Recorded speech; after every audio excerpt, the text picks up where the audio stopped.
This is Karjaka with you coming live with some coffee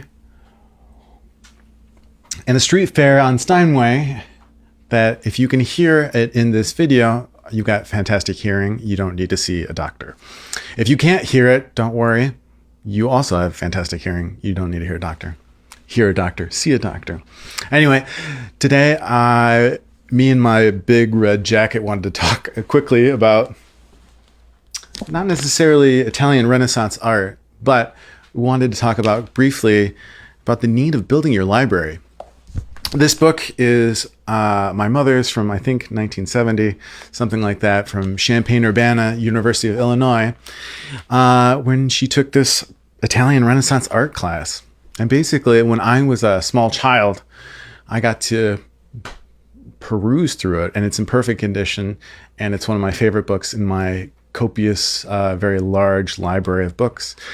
And so my thought for you today was spend time building your library. I know you can buy, you can go to the library, or you can buy books on Kindle, etc., or you can just look at it through the computer. But there's something to be said about looking through books. And I'm totally like trying to see if this even looks good in this camera, but I won't really know until later. But probably looks awful. But looking through books like these, put this down, really not only helps you develop your eye as a photographer through composition and lighting, but kind of also gives you get a feel for what kind of art you're looking to create, whether it's through portraiture like me, or interiors or exteriors or landscapes or fashion or little different bits of graphic design by the masters. There's something to be said about building your library, because as you start building it out, like, your library will also tell you about what you're interested in and kind of put you in a different direction, or take you in a variety of directions as to who you are as an artist or a visual creator, or what your interests are. I found that my library has become a living organism that I'm constantly like reading new books and adding to, whether it's like portraiture, which I bought early on in my career and then expanded into fashion, but now like graphic design and, and Renaissance art and everything else in between. Anyway, that's a quick blip. Build your library. Don't be afraid to spend money. And you don't have to buy the most expensive books.